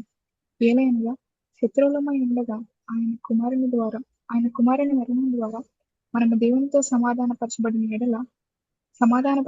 వారమే ఆయన జీవించడం చేత మరణిశ్చయంగా రక్షింపబడుతుంది. అంతేకాదు, మన ప్రభు అయిన యేసుక్రీస్తు ద్వారా మనము దేవుని యందు అతిశయపడుచున్నాము. ఆయన ద్వారానే మనం ఇప్పుడు సమాధాన స్థితి పొంది ఉన్నాము. రైట్. 9వ వచనంలో గమనించండి అందరూ, ఆయన రక్తం వలన ఇప్పుడు నీతిమంతులుగా తీర్చబడి. ఓకే, సో కాబట్టి మనం ఎలా నీతిమంతులుగా తీర్చబడుతున్నాము అంటే, మనం ఏదో కొన్ని కార్యాలు చేశాము కాబట్టి మనం నీతిమంతులుగా తీర్చబడమండి. మన యొక్క స్వనీతి, మన యొక్క క్రియలు, ఓకే, ఇక్కడ మనం నీతిమంతులుగా చేయలేదు. అయితే మరి ఎలాగండి? ఆయన రక్తం వలన, అంటే క్రీస్తు రక్తం వలన మాత్రమే మనం నీతిమంతులుగా తీర్చబడుతున్నాము. Okay, justified by Christ blood. అంత మాత్రం కాదు, ఇంకా దేవుడు ఏం చేశాడు? మనలను ఉగ్రత నుండి మనల్ని రక్షించాడు. ఓకే, అంటే ఉగ్రత అంటే దేవుని తీర్పు. ఓకే, సో అంటే దేవుడు పాపులకు ఏదైతే ఏ జడ్జ్మెంట్, ఏ తీర్పు అయితే దేవుడు ఉంచాడో, ఇప్పుడు మనకు ఆ తీర్పు వర్తించదు. అందుకే మనం తర్వాత 8వ అధ్యాయానికి వచ్చి చూద్దాం. తర్వాత అక్కడ కూడా కాగా క్రీస్తు యేసునందున్న వారికి ఏ శిక్షయు విధియు లేదు అని ఉంటుంది. సో ఆ తీర్పు నుంచి, ఉగ్రత నుంచి తప్పించబడ్డాము. అంత మాత్రం కాదు, దేవుడు ఇంకా, అంటే క్రీస్తు ఇంకా చేసిన మేలు ఏమైనా ఉన్నది అంటే మనకు ఇంకా అక్కడ చూస్తున్నాం. తర్వాత ఆయన కుమారుని మరణము ద్వారా మనం దేవునితో సమాధానపరచబడుతూ ఉన్నాము. ఓకేనండి, సమాధానపరచబడుతున్నాం. రికన్సిలియేషన్ అంటాం దీన్ని, సమాధానపరచబడుతున్నాం. ఓకే, సమాధానపరచబడడం అంటే ఏంటి? నేను ఇంతకుముందు చెప్పినట్టుగా ఎవరైనా ఇద్దరు గొడవాడుకొని మాట్లాడుకోకుండా ఉన్నారనుకోండి, మూడో వ్యక్తి వెళ్ళి వారిద్దరితో కూడా మాట్లాడి మళ్ళీ వారిని తిరిగి ఫ్రెండ్స్గా, ఓకేనా, వాళ్ళని కలపడం, లేక రాజీ కుదుర్చడం అంటారు కదండి. సో కాబట్టి అది ఓకే. సో కాబట్టి యేసయ్య ఆ పని చేశారు. సో పాపులమైన మనము దేవునికి దూరంగా వెళ్ళిపోయినప్పుడు ఆయన మన కొరకే దిగి వచ్చి దేవునికి శత్రులుగా ఉన్నటువంటి మరి మనలను, ఓకే, ఆయన చేసిన కార్యం ద్వారా ఇప్పుడు మనలను దేవుడితో ఆయన కలిపాడు. ఓకే, ఆ యొక్క సమాధానపరిచారు. రికన్సిలేషన్ ఆయన చేశారు. అంటే తెగిపోయినటువంటి లేక పాడైపోయినటువంటి మన యొక్క సంబంధాన్ని తిరిగి మళ్ళీ దేవుడు కలిపాడు. ఓకే, అది ఇక్కడ మరి మనం అర్థం చేసుకుంటూ ఉన్నాం ఈ యొక్క వచనం ద్వారా. రైట్, 12 నుంచి చదవండి 21 దాకా సెకండ్ పార్ట్లోకి వెళ్తున్నాం మనం ఇప్పుడు. ఇట్లుండగా ఒక మనుష్యుని ద్వారా పాపము ద్వారా మరణమును లోకములో ఎలాగు ప్రవేశించెనో అలాగుననే మనుష్యులందరూ పాపము చేసినందున మరణము అందరికీ సంప్రాప్తమాయెను. ఏలయనగా ధర్మశాస్త్రము వచ్చిన దనుక పాపము లోకములో ఉండెను గాని ధర్మశాస్త్రము లేనప్పుడు పాపము ఆరోపింపబడదు. అయినను ఆదాము చేసిన అతిక్రమమును బోలి పాపము చేయని వారి మీద కూడా ఆదాము మొదలుకొని మోషే వరకు మరణమేలెను. ఆదాము రాబో వానికి గుర్తై ఉండెను. అయితే అపరాధము కలిగినట్టు కృపావరము కలగలేదు. ఎట్లనగా ఒకని అపరాధము వలన అనేకులు చనిపోయిన ఎడల మరి ఎక్కువగా దేవుని కృపయు యేసుక్రీస్తను ఒక మనుష్యుని కృపచేతనైన దానమును అనేకులకు విస్తరించెను. మరియు పాపము చేసిన ఒకని వలన శిక్షావిధి కలిగినట్టు ఆ దానము కలుగలేదు. ఏలయనగా తీర్పు ఒక్క అపరాధ మూలముగా వచ్చినదై శిక్షావిధికి కారణమాయెను. కృపావరమైతే అనేకమైన అపరాధముల మూలముగా వచ్చినదై మనుష్యులు నీతిమంతులుగా తీర్చబడుటకు కారణమాయెను. మరణము ఒకని అపరాధ మూలమున వచ్చినదై ఆ యొకని ద్వారానే ఏలిన ఎడల కృపా బాహుళ్యమును నీతి దానమును పొందువారు జీవము గలవారై మరి నిశ్చయముగా యేసుక్రీస్తును ఒకని ద్వారానే ఏలుదురు. కాబట్టి తీర్పు ఒక్క అపరాధ మూలమున వచ్చినదై మనుషులకందరికీ శిక్షావిధి కలుగుటకు ఎలాగు కారణమాయెను, అలాగే ఒక్క పుణ్యకార్యము వలన కృపాదానము మనుషులందరికీ జీవప్రదమైన నీతి విధింపబడుటకు కారణమాయెను. ఏలయనగా ఒక మనుష్యుని అవిధేయత వలన అనేకులు పాపులుగా ఎలాగు చేయబడిరో అలాగే ఒకని విధేయత వలన అనేకులు నీతిమంతులుగా చేయబడుదురు. మరియు అపరాధము విస్తరించున్నట్లు ధర్మశాస్త్రము ప్రవేశించెను. అయినను పాపము మరణమును ఆధారము చేసుకుని ఎలాగు ఏలెనో అలాగే నిత్య జీవము కలుగుటకై నీతి ద్వారా కృపయు మన ప్రభు అయిన యేసుక్రీస్తు మూలముగా ఏలు నిమిత్తము పాపం ఎక్కడ విస్తరించెనో అక్కడ కృప అపరిమితముగా విస్తరించెను. Okay, right. మనం 12వ వచనం నుంచి ఇక చివరి వచనం 21 దాకా చదువుకున్నామండి. అందులో ఇక్కడ మీరు చూస్తున్నటువంటి హెడ్డింగ్, అంటే ఇప్పుడు దాకా నేను చెప్పింది అంటే 1 to 11 వర్సెస్ ఒక పార్ట్ అని చెప్పాను కదా. సో ఇప్పుడు ఇది సెకండ్ పార్ట్, మన 12 to 21 వర్సెస్. ఇందులో మీరు చూస్తున్న heading hope through Christ victory over sin. పాపముపై మరి క్రీస్తు పొందుకున్నటువంటి విజయము ద్వారానే మనకు నిరీక్షణ ఉన్నది అనే ఒక సత్యాన్ని ఇక్కడ మరి మనము నేర్చుకోబోతున్నాం. Okay, right. సో ఇక్కడ మనకు 12వ వచనంలో చూసినప్పుడు మనకు పాత నిబంధనలో ధర్మశాస్త్రాన్ని ప్రభు ఇచ్చారు. అయితే ధర్మశాస్త్రం ఉన్నప్పటికీ కూడా మరి పాపము అనేది ఆరంభం నుంచి మరి ఉన్నది. ఆ విషయం మనకు తెలుసు. ఆదాము హవ్వలు ఏ రీతిగా దేవుని యొక్క ఆజ్ఞను అతిక్రమించి వారు పాపం చేశారో అలాగా మరి అప్పటి నుంచి కూడా ఈ పాపము అది కొనసాగుతూ ఉన్నది. ఇంకా చెప్పాలంటే మనకు ఈ ఈ వచనాల్లో మరి ఆదాము, అందుకే మరి మనకు 14 నుంచి చూస్తే ఆదాము చేసిన అతిక్రమమును పోలి పాపము చేయని వారి మీద. సో అంటే ఇక ఆదాము నుంచి ఆయన స్టార్ట్ చేశారు. సో ఆదాముతో స్టార్ట్ చేసి ఎందుకు ఈ లోకంలోకి పాపం ఎవరి ద్వారా వచ్చింది? ఆదాము ద్వారా వచ్చింది. సో అతని యొక్క పాపము ద్వారా ఈ లోకంలోకి మరి దేవుని యొక్క తీర్పు కానీ, ఉగ్రత కానీ, ఓకే, ఇంకా శ్రమలు కానీ, మరణము కానీ. ఎందుకంటే పాపం వలన వచ్చు జీతము మరణము అని మనం రోమా 3లో చూసాం ఇంతకుముందు. ఓకేనండి. సో కాబట్టి అంటే అది మామూలుగా మరణము, భౌతిక మరణం మాత్రమే కాదు, రెండవ మరణం కూడా ఉన్నది. అంటే ఒక వ్యక్తి పాపం చేసిన కారణాన మరి రెండవ మరణమైనటువంటి అగ్ని గంధకములతో మండే గుండమని మనకు ప్రకటనలు కూడా రెండవ మరణం గురించి రాయబడింది. కాబట్టి ఈ సెక్షన్లో అంటే ఈ 12 నుంచి 21 వచనాల్లో పౌలు గారు ఒకవైపు ఆదాము గురించి మాట్లాడుతూ, అంటే ఆదాము ద్వారా ఎలాగ లోకంలోకి పాపం ప్రవేశించింది, పాపము ద్వారా మరణం ప్రవేశించింది, అలాగే శ్రమలు, లేకపోతే ఇక శాపము, ఓకే, ఇంకా అనర్థాలు, ఇక అన్నీ కూడా పాపం ద్వారా లోకానికి అవన్నీ కూడా ప్రవేశించాయి. అంతే కదండి. అప్పుడు మనిషి ఆదాము పాపం చేసిన తర్వాతనే ఒక విధంగా చెప్పాలంటే మరి ఒక విధంగా మనిషి అంటే పురుషుడు, అలాగే స్త్రీ, అలాగే సృష్టి, ఇక అన్నీ కూడా శపించబడినట్టుగా మనం చూస్తాం. ఆదికాండము 1, 2, 3 అధ్యాయాల్లో ఆ విషయాలు మరి మనకు అర్థమవుతున్నాయి. సో కాబట్టి వాటిని ఆధారం చేసుకుని చూస్తే ఇక్కడ పౌలు గారు చెప్తున్న మాటలు, సో పాపం ఏ రీతిగా మరి మానవ సంతతిని లేక మనుషుల యొక్క సంబంధాలను, ఓకేనా, అది ఎఫెక్ట్ చేస్తుందో మరి దాని గురించి ఇక్కడ మాట్లాడుతున్నారు. ఇక చివరికి ఆ పాపమే, ఓకేనా, మరణం ఏ రీతిగా సంభవిస్తుందో దాని గురించి చెప్తున్నారు. ఇక్కడ నేను చెప్పినట్టుగా ఇక ఒకవైపు ఆదాము గురించి, మరొక వైపు క్రీస్తు గురించి మనం చూద్దాం. అంటే ఎటువంటి డిఫరెన్సెస్ని ఇక్కడ ఆయన మనకు తెలియపరుస్తున్నారు. ఇక్కడ ఏం చెప్తున్నారు ఆయన?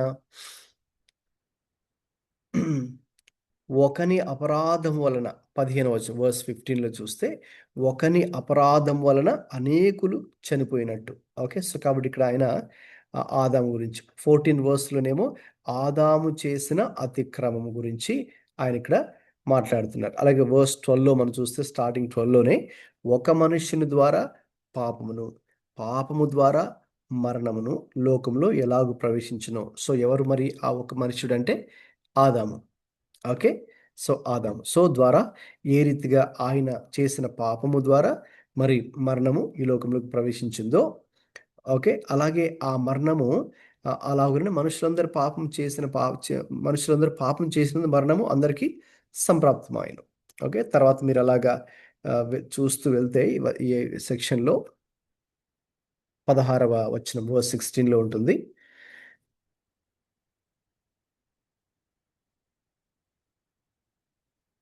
ఆ మరణము, అపరాధము, దాని తర్వాత శిక్ష ఏ రీతిగా వచ్చిందో, ఓకే, ఆ ఆదాము గురించి. అలాగే వర్స్ 19లో కూడా మీరు చూస్తే ఒక మనుష్యుని అవిధేయత వలన అనేకులు పాపులుగా చేయబడ్డారు.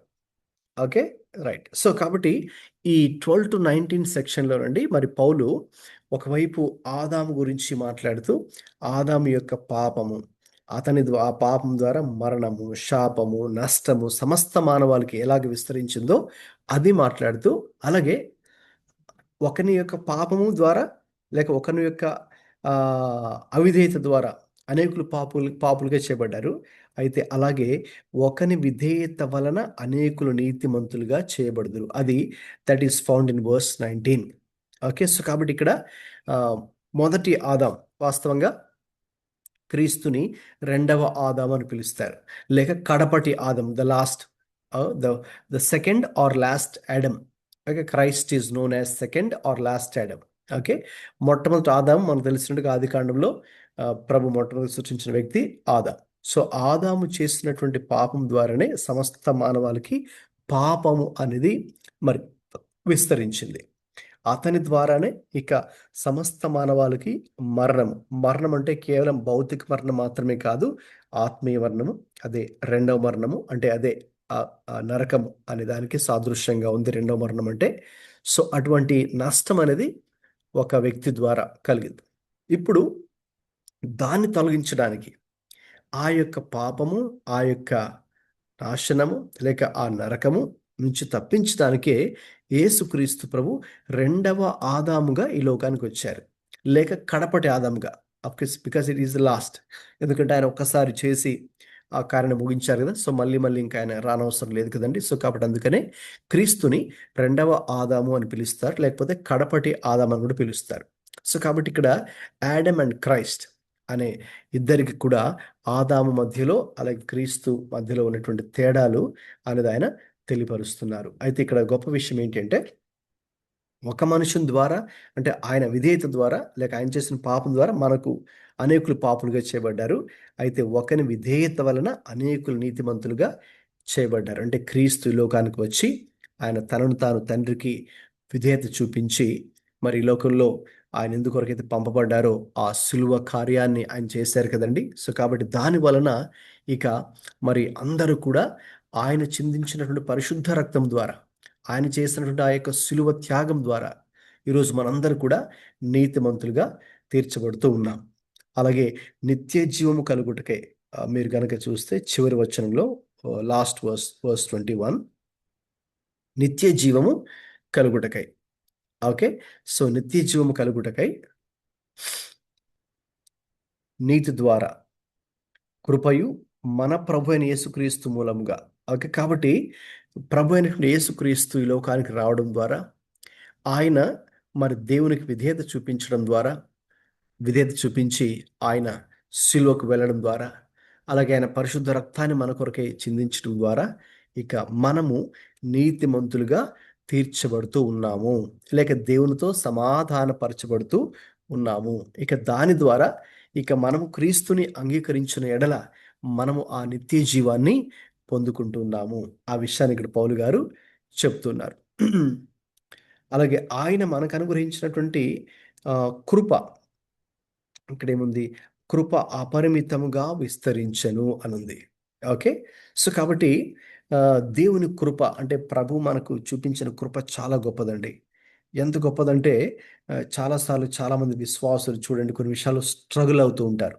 అంటే వారు ఏదైనా తప్పు చేసిన తర్వాత ఇక వాళ్ళు గిల్ట్, అంటే ఒక అపరాధ భావం వారిలో ఏర్పడుతుంది కదండి. నేను తప్పు చేశానని ఒక భావన, అపరాధ భావన, ఓకే, గిల్ట్ ఫీలింగ్ అని పిలుస్తాం.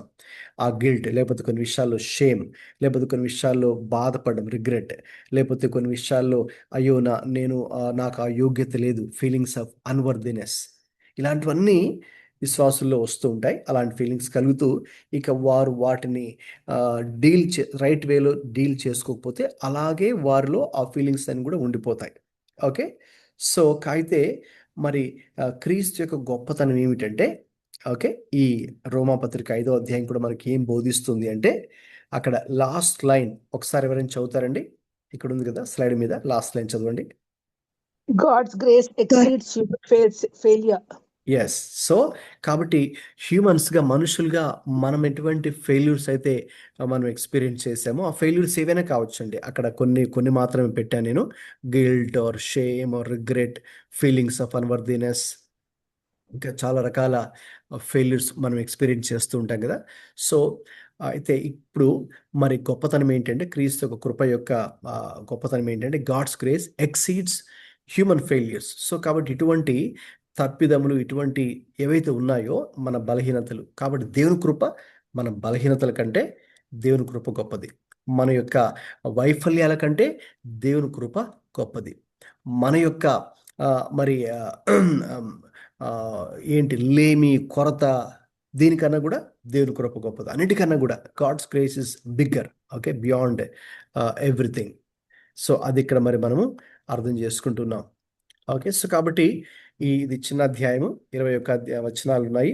మరి 2 సెక్షన్స్గా ఇప్పటిదాకా మనం చూసాం కదండి. సో కాబట్టి ఇప్పుడు ఓవరాల్గా నేను ముగింపులోకి వచ్చేస్తున్నాను.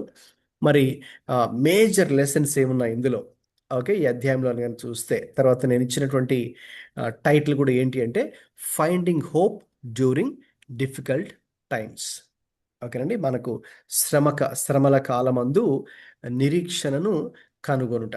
ఎలాగా నిరీక్షణను మరి మనము కనుగొంటాం? కొన్ని రకాల ఇబ్బందులు కూడా వెళుతున్నప్పుడు how do you find hope? Okay, so ఇక్కడ కొన్ని విషయాలకి నేను ముగింపులో నేను ప్రస్తావించి ప్రార్థన చేసుకుని ముగించుకుందామండి. నెంబర్ 1 చదవండి ఎవరైనా ఒకరు, స్లైడ్ మీద చూస్తున్న point. Hope begins with peace with God. Real hope starts with salvation through Christ. Okay, so మనం ఎటువంటి అంటే నిరీక్షణ ఎలా పొందుకుంటాం అనేది మొట్టమొదటిగా కనుక మనం ఆలోచిస్తే ప్రాక్టికల్గా కూడా నేను చెప్తున్నాను.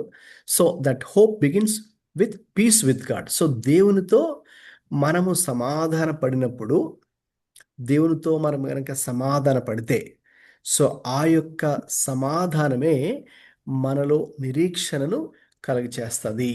ఓకే, సో కాబట్టి ఆ రియల్ హోప్ అనేది కూడా ఎప్పుడు స్టార్ట్ అవుతుందంటే start salvation through Christ. So ఒక వ్యక్తి క్రీస్తు దగ్గరకు వచ్చి, క్రీస్తు దగ్గర తన పాపములను ఒప్పుకొని క్రీస్తును తమ సొంత రక్షకుడిగా అంగీకరించినప్పుడు that hope begins. That's the first step to get hope from God. దేవుని యొద్ద నుంచి నిరీక్షణను పొందుకోవడానికి అది మొదటి మెట్టు. అందుకే మరి మనం దేవునితో సమాధాన పడేవారిగా ఉండాలి. Okay, right. ఆ సెకండ్ పాయింట్ చదవండి ఒకసారి. Difficult times can produce spiritual growth. God can use suffering to refine faith, build endurance, shape character. గమనించండి, చాలాసార్లు విశ్వాసులుగా మనం కొన్ని శ్రమలు కనుక మనం అనుభవించాల్సి వస్తే దాని గురించి చాలా నెగిటివ్గా ఆలోచిస్తూ ఉంటాం. మరి దేవుడు ఎందుకు ఇవి అనుమతించాడని కొన్నిసార్లు మనము దేవుణ్ణి కూడా అర్థం చేసుకోలేకపోతూ ఉంటాం. ఓకే, లేకపోతే ఒక విధమైనటువంటి నెగటివ్ మెంటాలిటీలో మనం వెళ్తూ ఉంటాం. ఓకే, ఆ సఫరింగ్ని లేకపోతే ఆ యొక్క ప్రతికూల పరిస్థితుల్ని ఏమాత్రం కూడా పాజిటివ్గా మరి మనం చూడం. అది అసలు దేవుడు ఎందుకు అనుమతించాడు? దేవుడు అనుమతించాడు అంటే అందులో ఏదో ఒక ఉద్దేశం ఉంటుంది కదండి. ఆయన ఏదో ఊరకనే మనల్ని ఇబ్బంది పెట్టడానికి దేవుడు ఏది చేయడు కదా. సో దేవుడు ఒకటి మన జీవితంలో ఒక దానిని అనుమతించాడంటే అది ఆయన ప్రణాళికలో ఉన్నది అని మొట్టమొదటి మనం తెలుసుకోవాలి. ఓకే, సో దాని తర్వాత ఇంకేం జరుగుతుంది? మన విశ్వాసం కూడా ఇంకా అభివృద్ధి చెందుతుంది దాని తర్వాత అని తెలుసుకోవాలి. ఓకే, మనలో ఇట్ బిల్డ్స్ ఎండ్యూరెన్స్, ఇంకా మనలో ఇంకా సహనము, మనలో ఇంకా ఆ యొక్క మెచ్యూరిటీ ఓకే దేవుడు కలిగిస్తాడు. తర్వాత చివరికి ultimately he shapes our character. మన యొక్క గుణాన్ని కూడా ఆయన చక్కగా ఆయన రూపుదిద్దుతాడు అనేది మాత్రం చాలా వాస్తవం. ఓకే, సో కాబట్టి అందుకే మనం హెబ్రీయులకు రాసిన పత్రిక 12లో కూడా చూస్తాం. వాస్తవంగా ఏది కూడా మనకు ఆ టైంలో అంటే అటువంటి పరిస్థితుల్లో వెళ్తున్నప్పుడు మనకు కొంచెం కష్టతరంగా ఉంటుంది. కానీ అయితే ఆ ఫేజ్ గుండా మనం వెళ్ళి ఓకే దాన్ని కనుక అది ముగించిన తర్వాత వెనక్కి తిరిగి చూస్తే దేవుడు ఏ క్రమశిక్షణ లేకపోతే దేవుడు ఏ పరిస్థితి అనుమతించినా అందులో గొప్ప మేలు దాగి ఉంటుంది. ఒక గొప్ప మేలు దాగి ఉంటుంది. అలాగే మనం ఇదే రోమాపత్రిక తర్వాత చూద్దాం. 8వ అధ్యాయానికి వచ్చినప్పుడు దేవుడు మరి ఆయన ప్రేమించే వారికి అన్నీ కూడా మరి ఆయన సమకూడి ఆయన జరిగించే దేవుడు. సో కాబట్టి ఏది కూడా మరి మనకేదో నష్టం కలగ చేయాలనో మనల్ని ఇబ్బంది పెట్టాలనో అని దేవుడు అలాగేమి చేయడు కదండి. సో దేవుడు ఏదైనా మన జీవితాల్లో చేస్తున్నాడు, ఒకటి అనుమతించాడు అంటే అది మన మేలు కొరకే. దాని వెనుక ఆయన ఉద్దేశం ఉంటుంది, ఒక మంచి ఉద్దేశం ఉంటుంది, ఒక మంచి ప్రణాళిక ఉంటుంది. దాని ద్వారా మనలో కూడా ఇక సహనము కానీ ఇంకా మనలో ఇంకా ఆ క్యారెక్టర్ షేప్ దేవుడు చేయడం కానీ ఇంకా చాలా విషయాలు దేవుడు చేస్తాడు. అది మనం తెలుసుకోవాలి. ఇక తర్వాత ఈ అధ్యాయంలో నుంచి నేర్చుకునే మరికొన్ని పాటలు చదవండి. 3 God's love is proven at the cross. Circumstances change. God's love demonstrated through Christ does not. Okay, గమనించండి ఇక్కడ మరి దేవుని ప్రేమ అనేది మనందరి జీవితాల్లో కూడా అది ఎంతో వాస్తవం. అది ఎక్కడ సిలువ దగ్గర అది నిరూపించబడింది. నేను చెప్పినట్టుగా దేవుడు మనల్ని ఏదో కేవలం పదముల చేత వర్డ్స్ చేత ఇదిగో నేను మిమ్మల్ని ప్రేమిస్తున్నాను అలాగే ఆయన మాటల ద్వారా కాకుండా క్రియల ద్వారా దేవుడు దాన్ని చేశాడు. So he demonstrated. ఓకే అంటే గాడ్స్లో అనేది మనకు డెమాన్స్ట్రేట్ చేయబడింది, అంటే మనకు దేవుడు దాన్ని ప్రాక్టికల్గా చేసి చూపించాడు. సో కాబట్టి ఇప్పుడు పరిస్థితులు మారుతూ ఉంటాయి. ఓకే అయితే దేవుడి ప్రేమ అయితే మన ఎడల మారదు. ఓకే అనేది మరి మనం తెలుసుకోవాలి. ఈ యొక్క అధ్యాయంలో నేర్చుకుంటూ ఉన్నాం. తర్వాత అండి 4th చదవండి ఎవరైనా. Grace is greater than human failure. Sin does not have the final word for believers. Okay so కృప ఎంత అద్భుతమైందంటేనండి, కృప ఎంత గొప్పదంటే it's greater than human failure. ఇప్పుడే చెప్పుకున్నాం కదండి కొన్ని చాలా హ్యూమన్ ఫెయిల్యూర్స్, అంటే వాస్తవంగా మనుషులుగా మనందరూ కూడా we go through lots of failures like struggles, guilt, shame, regret, feelings of unworthiness, discouragements, disappointments, ఓకేనండి, ఇక బిట్రేయల్స్, రకరకాలుగా. Okay so we go through కదా. సో ఇక్కడ పౌలు గారు ఈ అధ్యాయంలో దేవుని కృప గురించి, అందుకే మీకు వచనాలు చదివినప్పుడు దేవుడి కృప గురించి చూసాం కదా. సో కాబట్టి grace is greater than human failure. So కాబట్టి ఇప్పుడు విశ్వాసులుగా మన జీవితాల్లో పాపానికి అధికారం లేదు, సాతానికి అధికారం లేదు, unless you choose to give the permission to the devil. Okay so కాబట్టి మనమే కావాలని పాపానికో లేక సాతానికో అపవాదికి అవకాశం ఇస్తే తప్ప ఓకే మన యొక్క జీవితాలని ఏలడానికి అపవాదికి ఓకే ఆ యొక్క అవకాశం లేదు, పాపానికి కూడా అవకాశం లేదు. So sin does not have the final word for believer. Okay, but who has final word? God has the final word. Okay, and what is great? God's grace is greater, okay, than all our failures కాదు, our situations. అంటే మన circumstances ఏవైతే ఉంటాయో అవి మారుతూ ఉంటాయి, మన circumstances మారుతూ ఉంటాయి కదా, but God's grace does not change and it is greater. Okay అది మనం ఈ యొక్క అధ్యాయం ద్వారా తెలుసుకుంటున్నాం. ఇక 5వ పాయింట్ చదవండి ఎవరైనా. Christ has victory over sin and death. The believer's future is secure because of Christ. Right.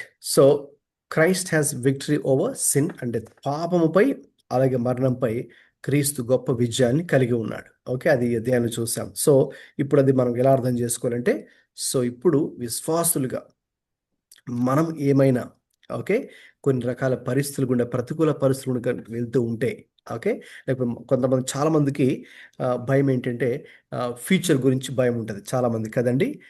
ఫ్యూచర్లో అంటే నా ఫ్యూచర్ ఎలా ఉంటుందో ఏమో, అంటే వాళ్ళ కెరీర్ గురించి కావచ్చు, లేకపోతే మ్యారేజ్ గురించి కావచ్చు, జాబ్, లేకపోతే సెటిల్మెంట్, లేకపోతే ఫ్యామిలీలో ఉన్న ఇష్యూస్, లేకపోతే పర్సనల్ ఇష్యూస్ గురించి ఫ్యూచర్, లేకపోతే ఏదైనా ఒక రకమైన హెల్త్ క్రైసిస్, హెల్త్ ఇష్యూస్ గురించి వెళ్తూ ఉంటే okay people are scared about their future.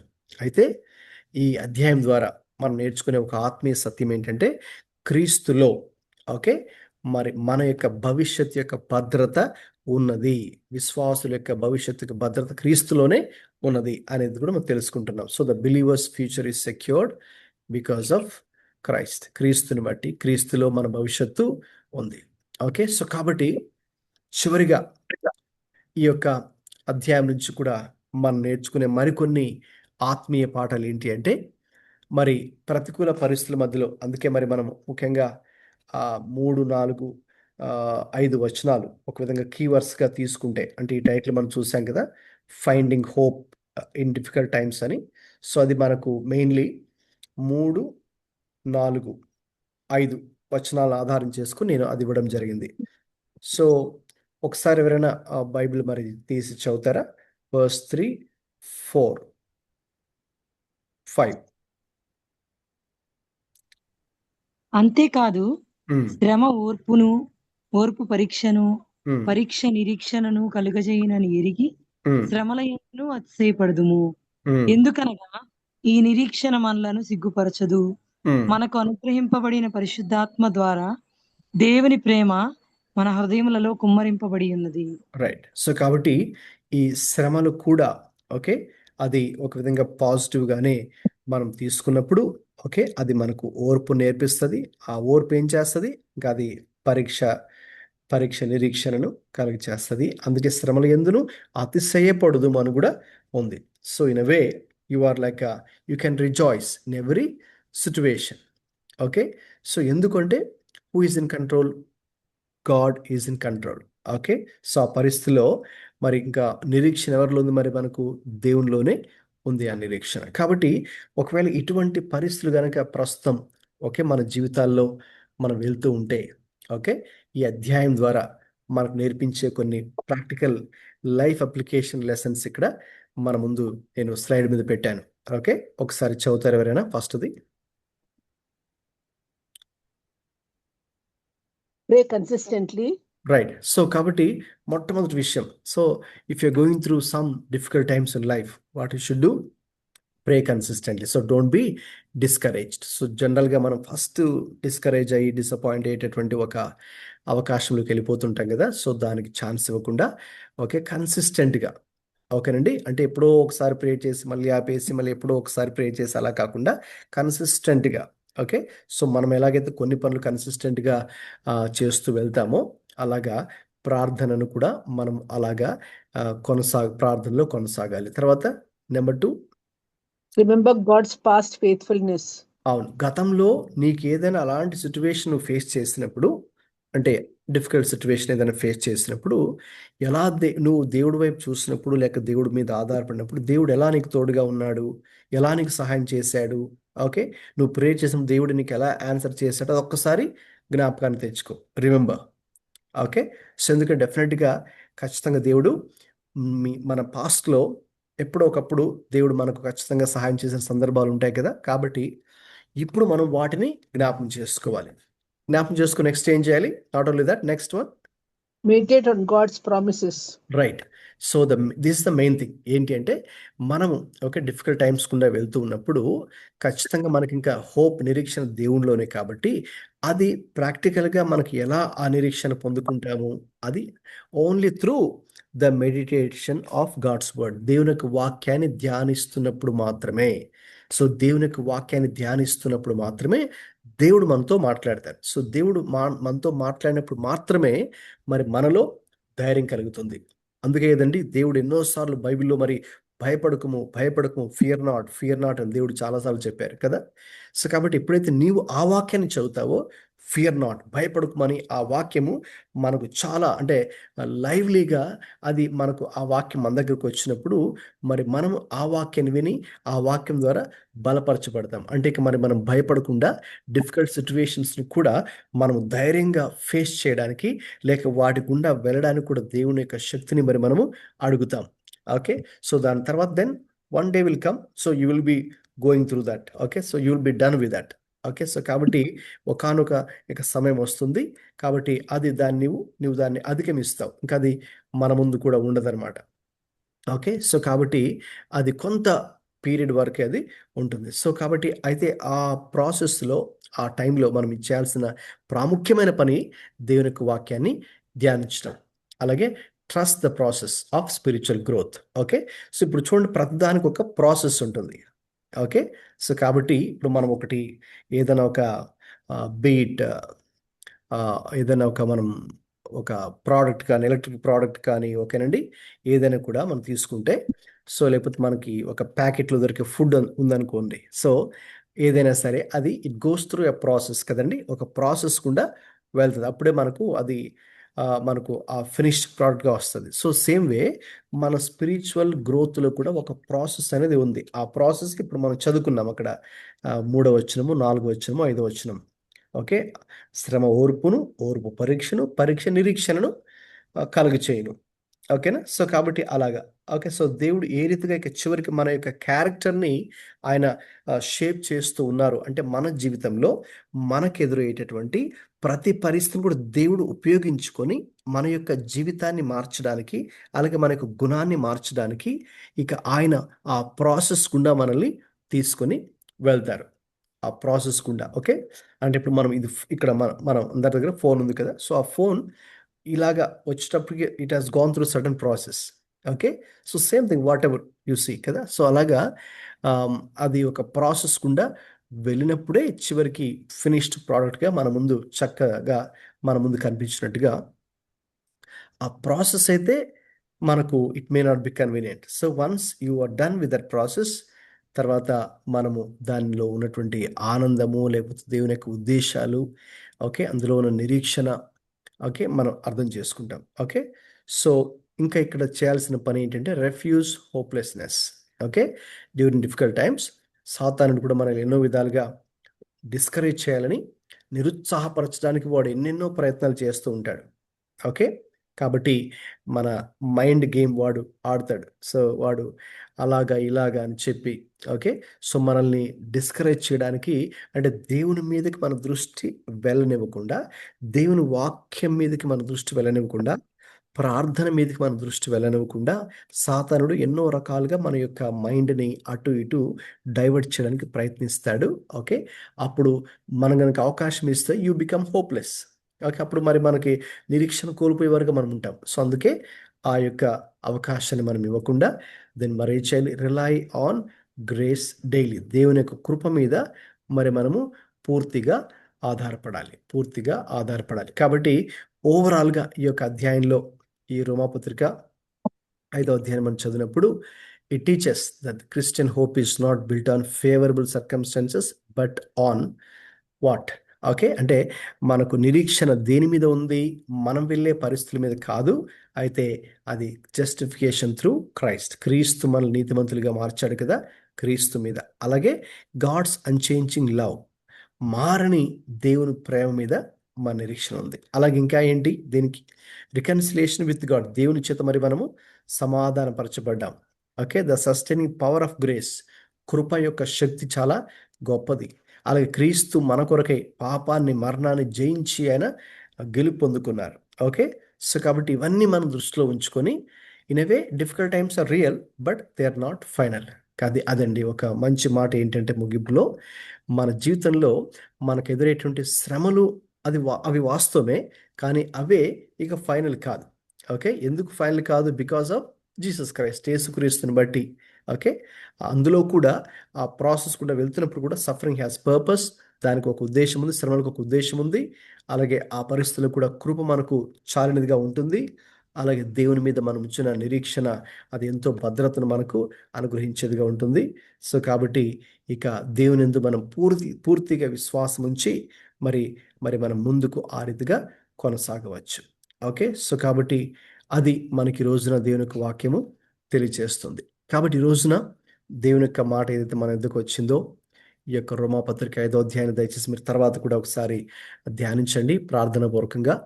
So దేవుడు మనందరితో కూడా పరిశుద్ధాత్మ ద్వారా మరి మనము విశ్వాసములు ఏమాత్రం కూడా బలహీన పడకూడదు. ఏ పరిస్థితి వచ్చినా కూడా మనం వెనుకంజ వేసేవారుగా ఉండకూడదు, వెనకడుగు వేసేవారుగా, లేకపోతే కృంగిపోయేవారుగా, నిరాశ చెందేవారుగా మనం ఉండకూడదు. కానీ ప్రభువును బట్టి, ప్రభు యొక్క కృపను ఆధారం చేసుకొని, ప్రభు యొక్క వాక్యం మీద ఆధారపడి మనం ముందుకు వెళ్ళినట్టయితే తప్పకుండా మన జీవితాల్లో మరి దేవుని యొక్క కార్యాలు మనందరూ చూసేవారుగా ఉంటాం.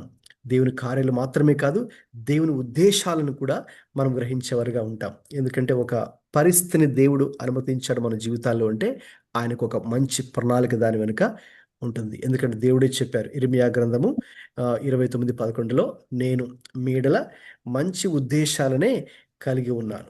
మనకు కీడు కలిగించి ఉద్దేశాలు దేవుడు కలిగి లేడండి. So God has a plans to give us future and hope. నిరీక్షణను కలిగించేటటువంటి మంచి ప్రణాళికలే దేవుడు నీ ఎడల, నా ఎడల, మనందరి ఎడల కూడా ఆయన కలిగి ఉన్నాడు. అది మనం గ్రహించాలి. సో అప్పుడు తప్పకుండా మరి దేవుని యొక్క ఉద్దేశాలు మనం గ్రహిస్తాం. అంత మాత్రం కాదు, మనం ఆత్మీయంగా కూడా మనము ఎదుగుతాం. మరి కొన్నిసార్లు మనం ఆత్మీయంగా ఎదగాలి అంటే దేవుడు కొన్ని పరిస్థితుల గుండా మరి మనల్ని తీసుకుని వెళ్ళాలి.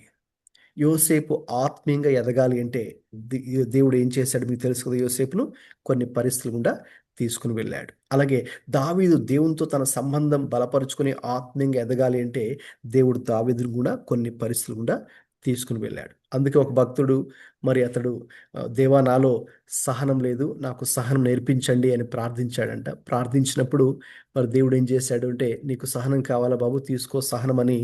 అదేదో ఇలాగ ఇచ్చేది కాదు కదా. కాబట్టి దేవుడు ఏం చేశాడు, అతనికి కొన్ని పరిస్థితులు కూడా తీసుకెళ్ళాడు, కొన్ని టెస్టింగ్ టైమ్స్ కూడా తీసుకెళ్ళాడు. సో అలాంటి పరిస్థితులు కూడా తీసుకెళ్ళినప్పుడు మరి అతడు ఏం నేర్చుకున్నాడు? అందులో నుంచి సహనాన్ని నేర్చుకున్నాడు.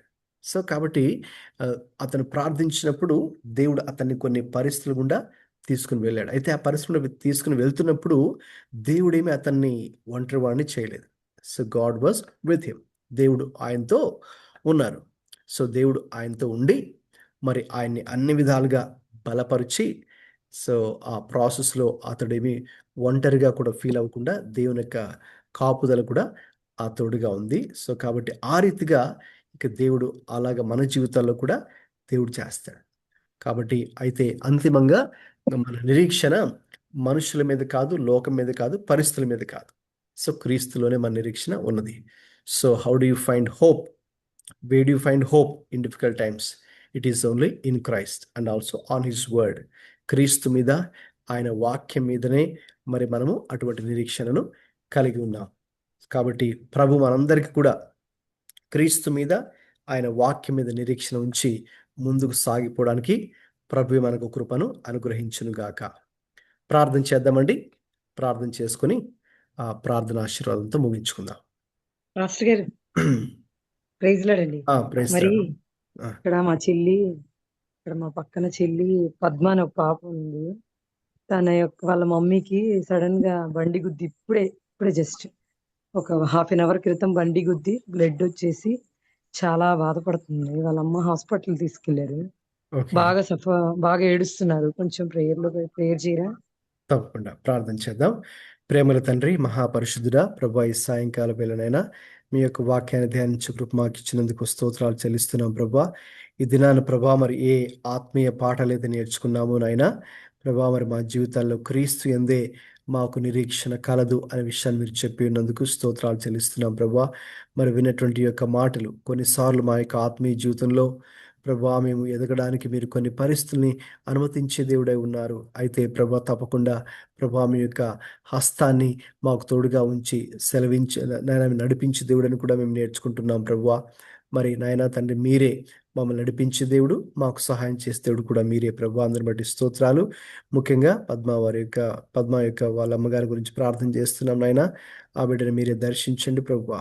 తండ్రి, ఇదిగో తండ్రి, ఇప్పుడే ప్రార్థన చేస్తుంటుండగా నాయనా అయ్యా మరి తను ఎటువంటి ప్రమాదము జరగకుండా తండ్రి ప్రభా అయ్యా మీరే నాయన తండ్రి భద్రపరచమని ప్రార్థన చేస్తున్నాం తండ్రి ప్రభా. యేసుక్రీస్తు రక్తాన్ని ఆ బిడ్డ మీద ప్రోక్షిస్తున్నాం ప్రభా.